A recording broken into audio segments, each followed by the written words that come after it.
Hello, welcome to the Quantified Enterprise. This is the first in my series of webinars that I'll be doing for Quantified Enterprise. So today's topic is why most small businesses don't work and what to do about it.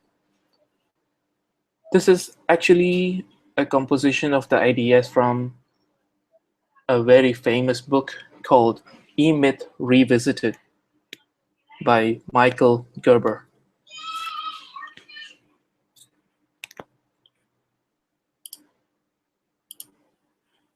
So, why do so many small businesses fail? Statistics say that 5 out of 10 companies die in the first 5 years, and only a third of them survive for more than 10 years. What's the difference? Why do those 1/3 survive while the 2/3 fail?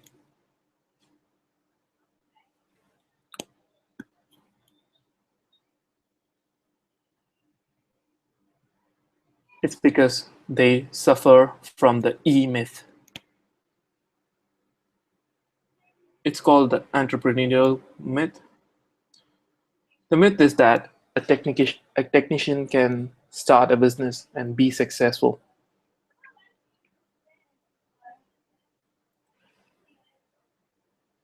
Actually, let's look at the business owner. Every business owner acts in 3 different phases.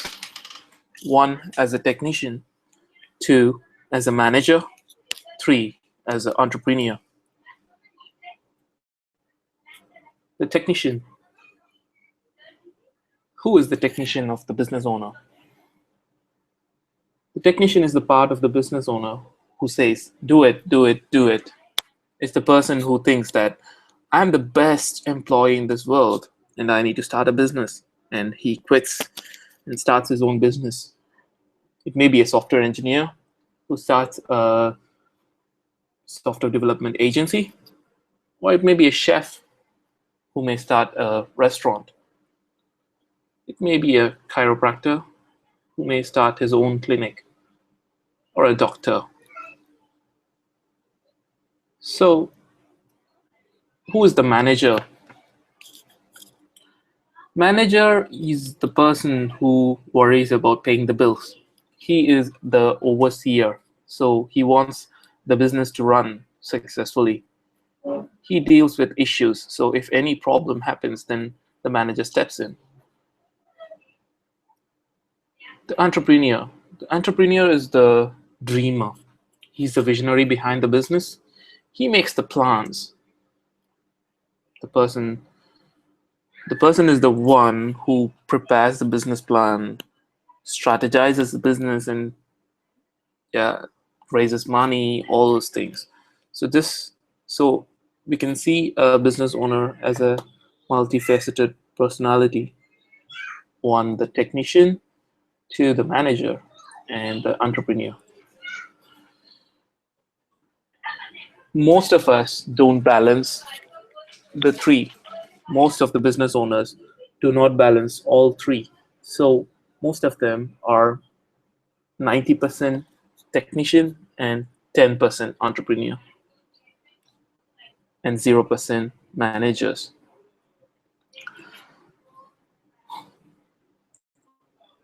What is the challenge of being a technician? He builds a business which is completely relying on the technician. He will never build a business which can be run by someone else in his absence. So that's what. So the business is completely dependent on the technician. If the technician is not there, the business won't run.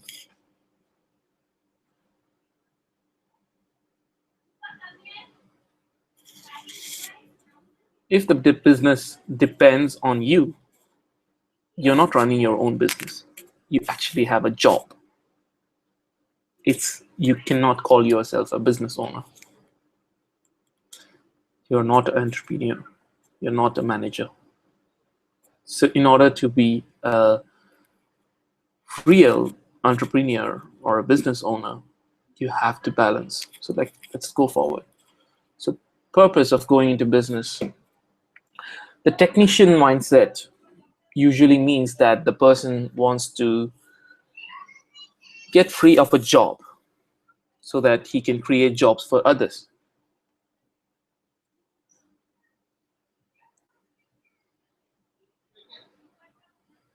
The technician usually works in the business, not on the business. So the advice from the author is that you start working on your business so that you can work in your business, or get rid of the business and go back to work for someone else. When do most small businesses fail? Most small businesses fail during its adolescence. Why do they fail at this point? It's because the technician starts the business. And there's no managerial habits for him. So, which means that the technician cannot do everything by himself. That's the prime reason why the businesses fail. What can you do to prevent the failure? In order to prevent the failure, you have to go back to the small size thinking. It may even mean that closing down a few products or services and going as small as possible. Then once you nurture and build a business around that one thing that you want to build, that's when you reach a point where you can grow bigger and bigger. There are a few ideas in the book which will let you build your own business in a scalable way. So let's move forward. Doing the business in the right way. Doing the business in the right way needs three different qualities. You have to think with three hats. One, innovation. How can you find new ways of doing things that can work for you? Two, quantification. What are the numbers? Is the business succeeding? How many customers are visiting my uh, business? How many website visitors am I receiving? How many are converting? How many are purchasing my product? How many leads are generated every month? How many customers do I make out of those leads? Those kind of quantification. Third is orchestration. You have to create turnkey systems. See the keyword, turnkey systems that works the same way every time. It's like handing over a key to someone else so that he can run the business. You have to think in these three hats.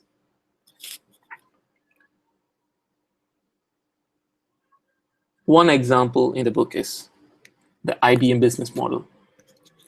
It's not about IBM. It's the business. It's the way of thinking like IBM. So what you have to do when you start your business, you shouldn't think that you're a small business. You should think that you are IBM. What is IBM? IBM is a public company. It has a lot of hierarchy. They have marketing division, sales division, they have HR, they have developers, a lot of people working for them. So when you start your business, you have to think yourself as a large organization. And then keep that picture in mind that ABC Co. is a large business like IBM. How should I act when I'm such a large business? What all divisions in your company should you have? What all systems should you have in place? What all How does a customer acquisition work? You should think that, not You are not doing the customer acquisition, rather someone else is doing. So there will be a sales team, and in the sales team there will be a sales manual. So that's how IBM works, right? So you have to think in that way, where you think that your company is a very large organization, and what are the different divisions that I have to have in my business. And most of all is the realization. You have to realize that you are a big company, not a small business.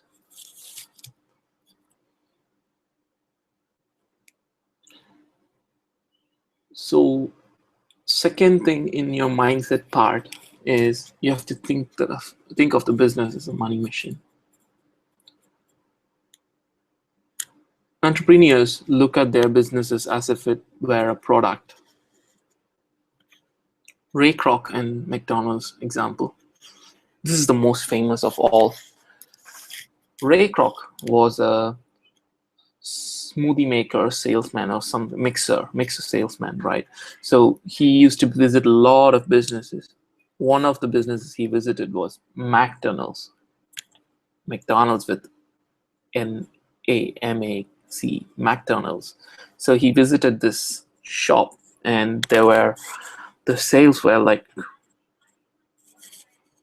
too high. That's when you realize that, I'm working all day long visiting 10 different places to make $100, whereas this guy, he sits here and makes a lot of money, a ton of money. How does he do it? Then he goes to them. He asks them, can I franchise your business? Franchising means, we'll see franchising in the next few slides, but okay. So Ray Kroc looked at the business as a product. So he wanted to franchise it. So he looked at McDonald's restaurant, and he thought of it, okay, this is my product. So how do I engineer it? How do I build it? So he prepared a franchise prototype along with the business owners of McDonald's, or then McDonald's. So franchising, if you haven't franchised it, you don't own it. That's what the author says. If you don't own it, you can't depend on it. If you can't depend on it, you don't have a franchise. Without a franchise, no business can hope to succeed.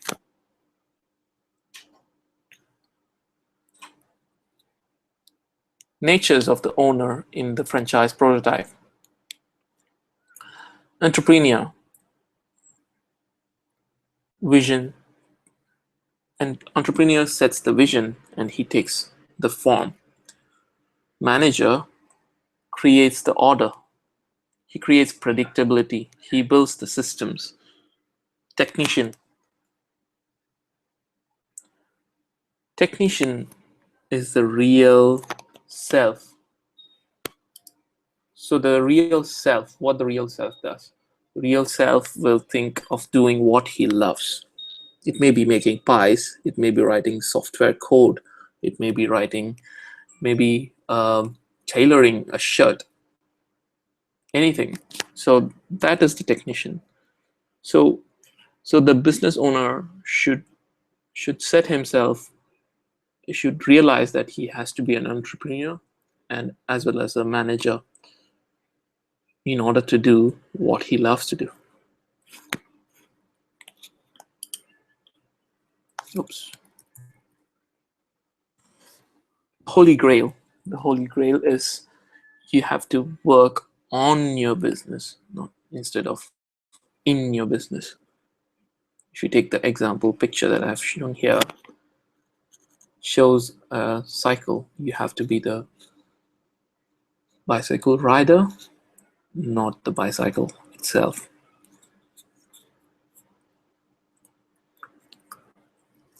Working on your business, what does that mean? It means you have to deliver consistent value for customers.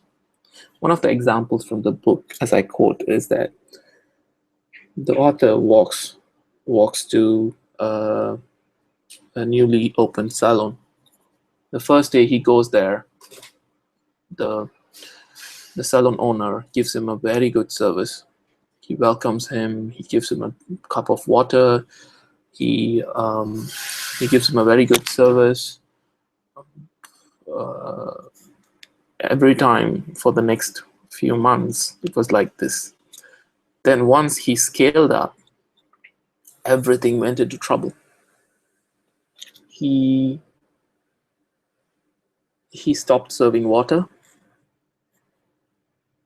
The author didn't receive the service that he used to receive. The barber used to be very personal, and he used to talk a lot to the author and stuff. But over time, the salon guy got very busy,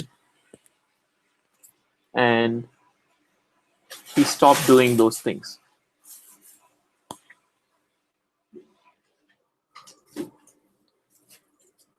So as a customer, the author thinks that I always expect a consistent value from a business. If something changes, then my satisfaction index goes terribly down. So you have to work on having a consistent customer experience. If you don't have that, you're not building a large business. You're not building a successful business. Second, it should be operated by people with the lowest possible skill level.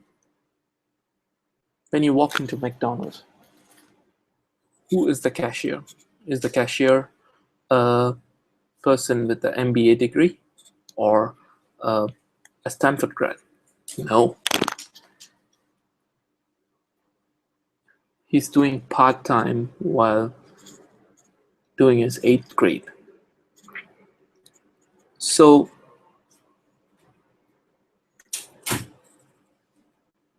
think about your business. If you are running a business and you have to replace one of your roles, say maybe a marketing role, with a 8th grade boy, what will happen? Can the 8th grade guy run the business, run the marketing division? If your answer is no, then you're doing it wrong. So successful businesses document each and every step of a role, and then they pass something called a operational manual to the person who works on it. So the guy who joins newly in the marketing division needs to just refer to the operational manual and then just do his job. Ideally, there will be no training involved, because the operation manual talks about everything what he has to do in his position. Third is that it should be a place of impeccable order. What if you walk into a restaurant and you see that the toilet is so smelly? Will you still sit in the restaurant and eat? I won't do that. I want the toilet to be in order, right? So it's all about customers. It's not about you. If the customers are not there, your business is not there. So there should be an order. This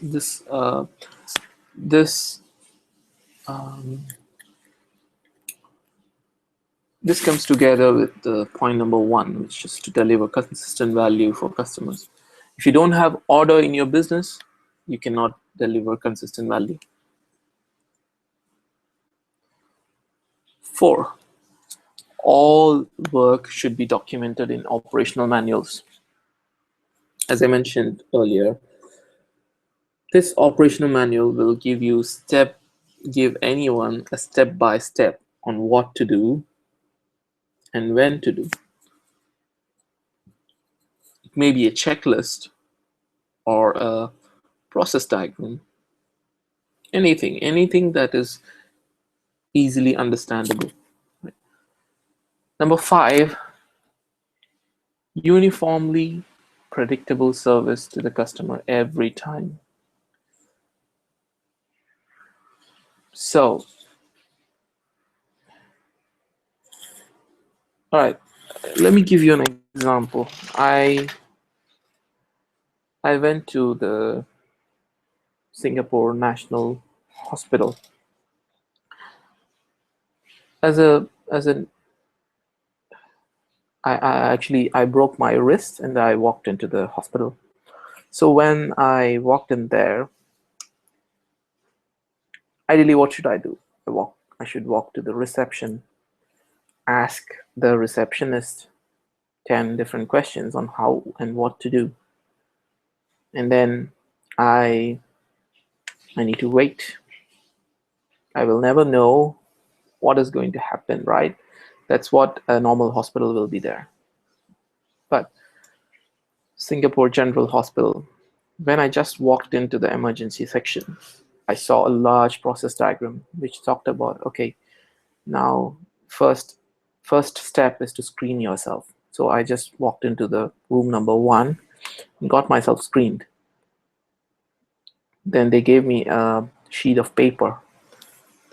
The sheet of paper told me that, okay, these are the 7 different steps before I see the doctor. So step number 1 is to get screened. Step number 2 is to register. Step number 3 is to um, do an X-ray. Step number 4 is to see the doctor. Step number 5 is to get the medicines. Step number 6 is to pay for the consultation and the medicines. 7 is come for a follow-up.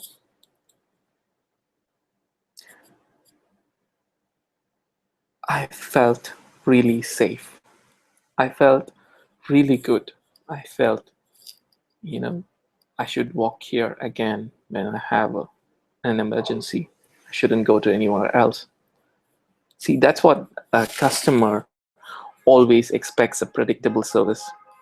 If you say that, you know, say for example, um, you are a bakery and you bake cakes.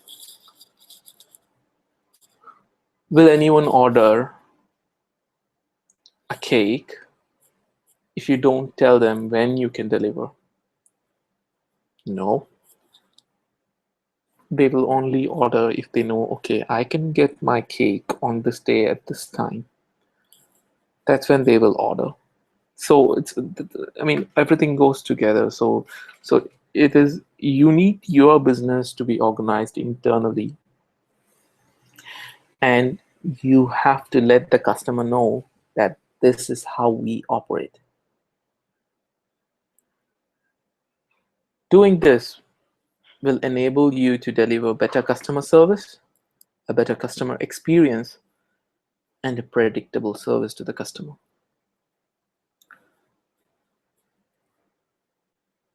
Number 6, have you ever noticed that these franchise restaurants are so obsessed with the uniform and the color and the dress and stuff? They are obsessed because of a reason. Because it works. That's why they are obsessed. They want McDonald's in Singapore to look like a McDonald's in Florida. They want a McDonald's in India to look like the one in New York. The whole experience should be the same. That's their motive. So when you work on your operational manual, this is one of the parts of it. So you need to have a uniform color, the dress, the facilities. So and everything should be systematized. So, so, I know when I walk into a McDonald's, I just go to the cashier and then I order my food, then wait and collect. This is the same experience that I get in India. This is the same experience if I go to Malaysia, anywhere. Anywhere in the world, I walk into a McDonald's restaurant, it is systemized. I don't have to think, what should I do? What should I do? It is all systemized.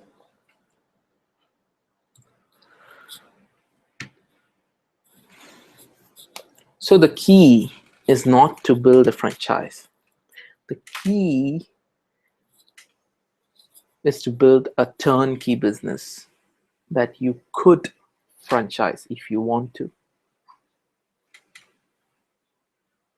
You have to think in the mindset of that you're building a franchise and not a business in order to better organize your business, in order to better run your business, in order to have more customers, in order to have more revenue, more profits.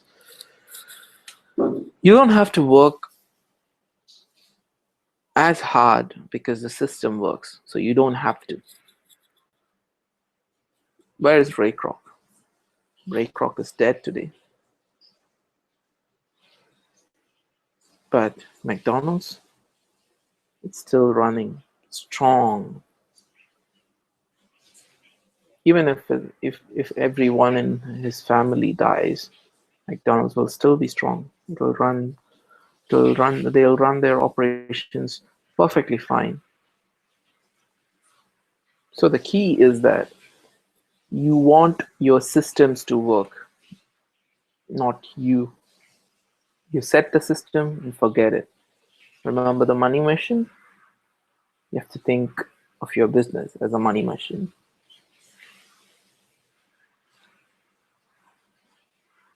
Building a turnkey business will also mean that you can sell it for more value if you want.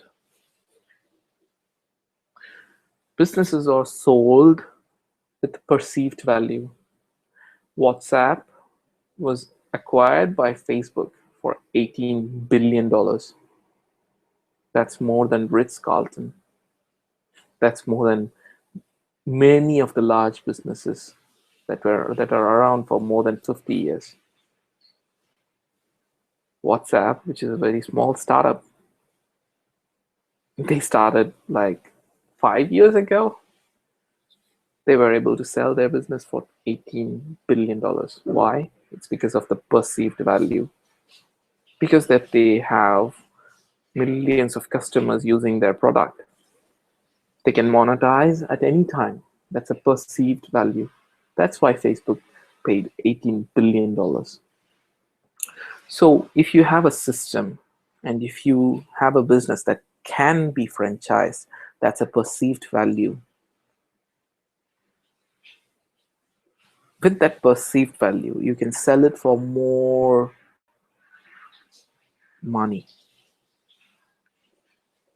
in case you want to sell. I think if you don't want to sell and you give your business to your hires, then the hires also have something valuable to sell. So I'll go through a simple business development process extracted from the book. First up, you have to set your primary aim. What do you want in your life? What do you want from your life? So, do you want to live by the beach and have a bungalow, or do you want to be a nomad and visit a lot of places? What do you want from your life? How and where do you see yourself 5, 10, 30 years from now? What do you want to do? What makes you happy? What about family? What about your hobbies? Write it down. Your strategic objective. What your business has to do for you to achieve your primary aim. What do you want your business to do for you in order to achieve the primary aim? How much money do you want? How much revenue do you want to make? How much do you need to live the way you want to? Set standards for your business.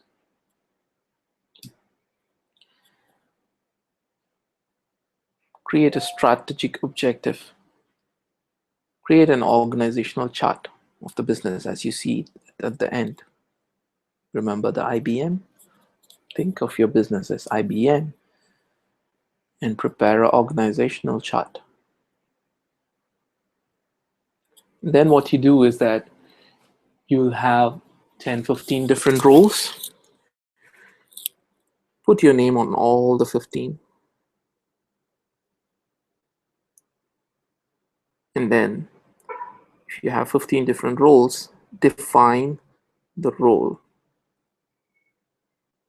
What will that role do in the large organization? What does the marketing division do? What does the sales division do? What does the warehouse division do? You have to think in functions, not people. Fourth step is to set the management strategy. The system becomes your management strategy.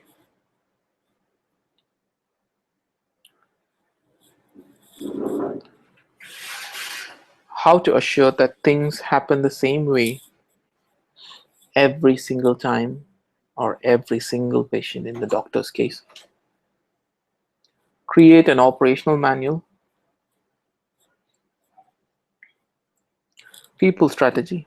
Make sure your employees understand the big idea behind the work they're asked to do.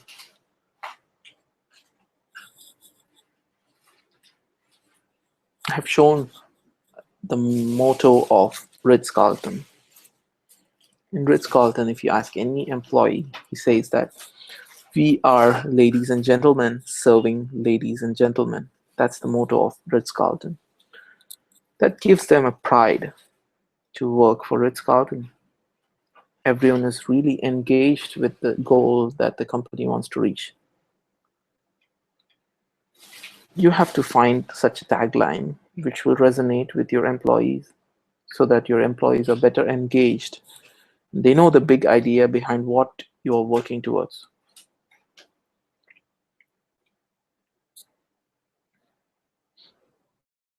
You have to be a delegator. A perfect manager is a perfect delegator. You can't do everything by your own. Shouldn't do. You remember, the business should be a money-making machine, not not you. You shouldn't be a money-making machine, rather your business. In order for that to happen, you have to better delegate your tasks. So whatever you prepared, the 15 different roles in your organizational chart, you have to learn to delegate. Marketing strategy. Understand who is your customer, who buys, why they buy. Find a perceived need and fill it. You have to do marketing research, the market research. You have to find a vacuum where you can fill in. This becomes your marketing strategy, how you're going to fill the vacuum that is there in the market. So for a doctor's example, it's everything that you do to get and keep patients. Systems strategy. The true work of the small business owner is strategic rather than tactical. There are three types of systems in a business. One, the hard systems.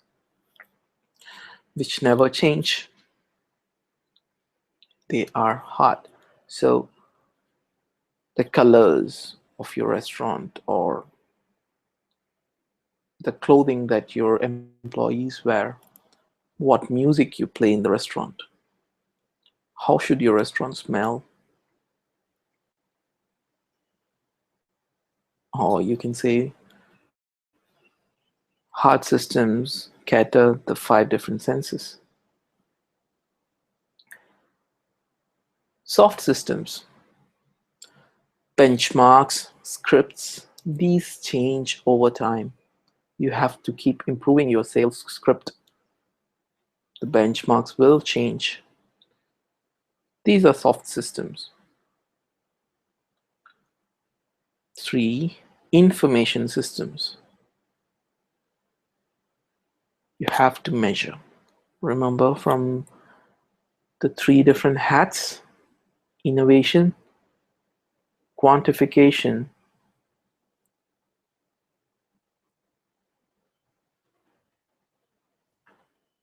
this one, innovation, quantification, and orchestration. So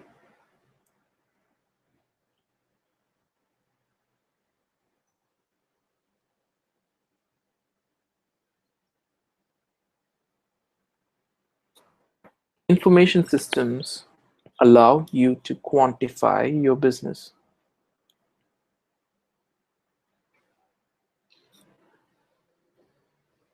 It allows you to measure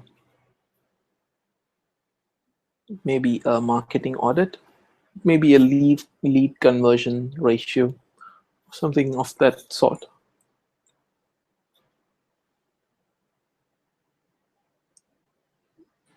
We have reached the end of the webinar. So the key takeaway from the book is that the system is the solution. Remember, the system is the solution. The purpose of a system is to free what you do.